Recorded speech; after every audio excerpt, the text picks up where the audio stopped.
Hello and welcome everybody to another recap with D. Thank you for watching. If you all are enjoying my content, please don't forget to like and subscribe. Comment down below your thoughts and opinions. Let's get right into Kandi and the Gang Season 1 Episode 7 review. First, I want to talk about Torrin, Brandon, and Patrick's guys' night out. I'm glad Torrin ended up being the one to do the housewarming or was rehired. He was very much needed. Although there wasn't really much he could make of it because it didn't turn out that well. I still think it was better than it would have turned out if Safari did it by herself. But anyway, during the discussion, the guys brought up Brandon on the phone with Shandricka and the cameras picking up the conversation. I was really wondering when they were going to shed more light on that particular situation. On him holding the phone on speaker and him being the one to he was really the one to get her caught up in that situation. Although she shouldn't have been running her mouth. He was the one that got her caught up. He shouldn't have been on the phone on speaker, knowing he was having a private conversation talking about the restaurant. But anyway, Torrin talking about yes, they do work, the cameras work, but he didn't know that they had sound. Everybody's acting like they're so confused. Listen to me. Listen. When it comes to me, if I walk into a room and I see a camera, I shut the hell up. How do you not know this? Especially such a small, compacted room like that. And I would automatically assume it has sound. I would automatically assume it works. So I'm not going to be breaking the rules. I'm not going to be doing anything. I ain't even going to be picking my damn nose. Because I know the camera is there. Anyway, this ultimatum they have between Dominique and Brandon, sending one to one restaurant, keeping one at the other current restaurant. Nah. If I was Dominique, no, I'm not leaving. You leave. At the end of the day, he went and got the job in the first place just to be close to her. So he should feel obligated to be the one to go to a different restaurant and not stay at OLG. That's just how I feel about that particular situation. But hopefully it works out for everybody. She's supposed to be leaving soon to go dance on tour or whatever. So hopefully it works out. Anyway, on another note though, Patrick wants to propose to Safari.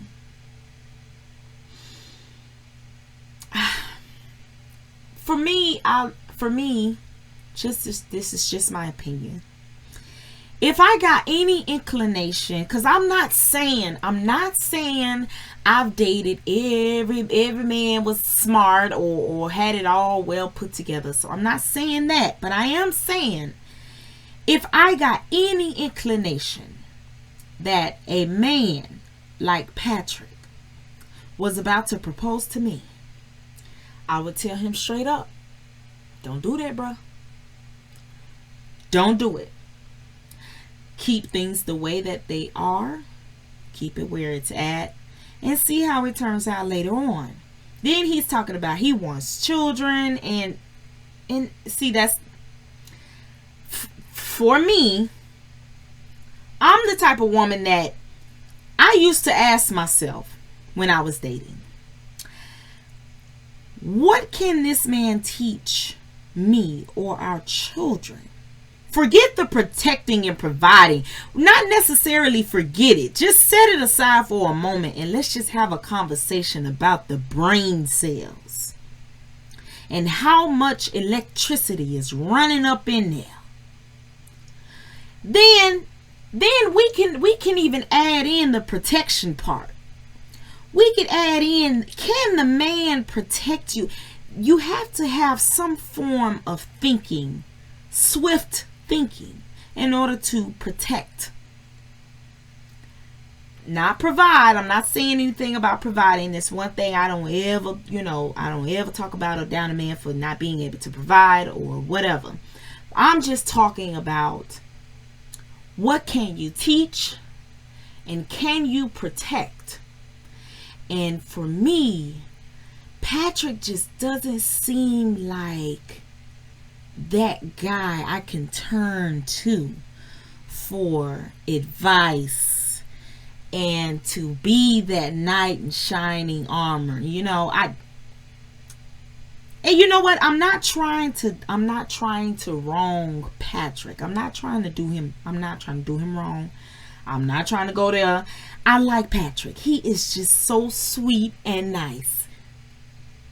That's about it for me. I just feel that there are some things that the camera can't hide. And for me, it's a lack of electricity for him. And I'm not, you know what? I'm going to set this one down on the floor and I'm going to leave it alone. Because y'all should know where I'm going with that one. Anyway, the gang went out to the hair store trying on wigs. And listen, Brian and them wigs. Brian would be my best friend. I loved that segment. He had me rolling. The wigs was enough for me. I got to meet this man. But I would like to take this moment to walk back a statement that I made earlier when I was making these videos for this show. And I talked about how much I wanted the hair to come off. But after seeing what's under the hair and how much life that comes out of him having the hair on his head, my vote is that he keeps the hair. Don't matter which hair, don't matter how moist or dry it is, it just has to be some type of hair there. And now I have a new profound respect and love for Brian's hair. No shade. I love Brian. But, you know, like I said, I want to walk back my last statements about him taking it off. And we're going to go ahead and leave it on. Anyway, moving on into this housewarming party. It really wasn't a housewarming party. It's not a house. And it wasn't a party. Maybe just a little warm. But no. It was very low budget. Even if you don't have your furniture, and I get the furniture, I get that, you know, even if you don't have your furniture, he definitely could have rented some chairs, something. That was a big problem for me. And then Patrick takes the tissue out the bathrooms because him and Melvin, they don't want people to do number twos in their place. And see, that's that thing that I was talking about earlier about electricity. But I said I was gonna put it on the floor, and when I gotta put it on the floor, I gotta leave it there because then I'm gonna take it too far. I don't want to offend nobody, but the electricity is just we gonna leave it alone. Anyway, about this housewarming party, I love Aunt Bertha. She is not about to lie for nobody. So when they asked, do you like it? And she said no. I love that about her. She has not told not one lie on this show yet. She's not filtering for anybody. If I was showed up to a housewarming party like that, and this is really just my personal character. This is something I would have done. I would have had to leave. I would have been there for about 5 minutes and then I would have had to leave. Now, when Brian started singing, and as much as I love him, I definitely would have left because this is not what we came for. I did not like the performance, but hey, your grace and mercy and amazing grace and all that good stuff, how sweet it sound. Anyway, moving on.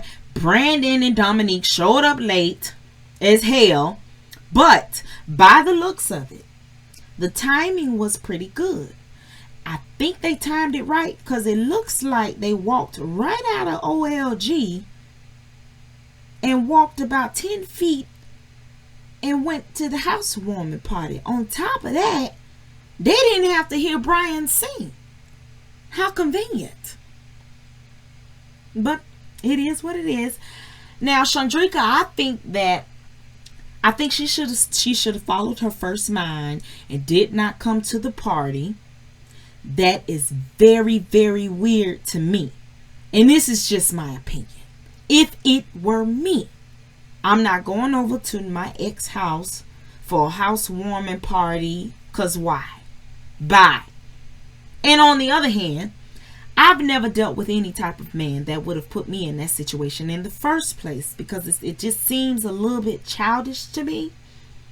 They don't have kids together. They both dating other people. And I just don't get it. Like, why? What is the point? It really didn't have to go that way, because Shandricka, she really didn't have to take that L like that, for real. Why show up? Imagine how the night could have gone if she stayed home with her current man, laid up, put some music on, popped a bottle. That's just weird energy for me, for her to have showed up like that. She should have never gone in the first place. Even with the misunderstanding, the mix-up with Patrick not knowing if he should have invited or should have said that she wasn't invited and all that. Even with all of that, as a woman, you should know better. It don't matter. It's the gang. It don't matter. It's the co-workers, and we all know. I don't want to hear none of that. I'm not showing up. That was a bad idea.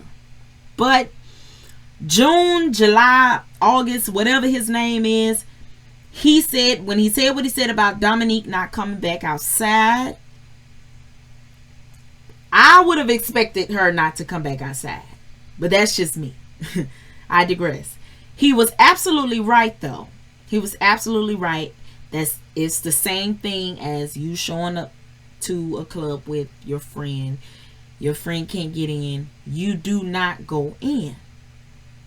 And for that matter, I think in this particular situation, since they're not at a club, it's a housewarming, and this situation is a little bit different, I think that at the very least, Dominique could have came outside and, said bye to her friends, something, whatever. But like I said, June, July, August, he was absolutely right.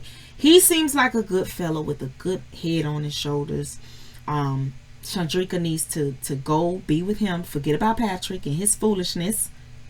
Anywho, the next episode, they highlighted Dominique popping off. And I can't wait to see that, because I have never seen Dominique act out in public. She's always been very soft-spoken, kind of laid back, shy, goofy. But I've never seen her get real mad or cuss anybody out or fuss at anybody like that. So this show is definitely giving me a different side, but I'm all for it.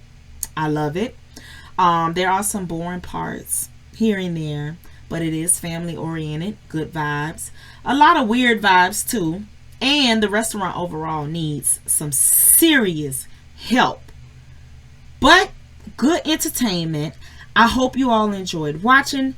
Thank you for watching, and I will catch you all in the next video.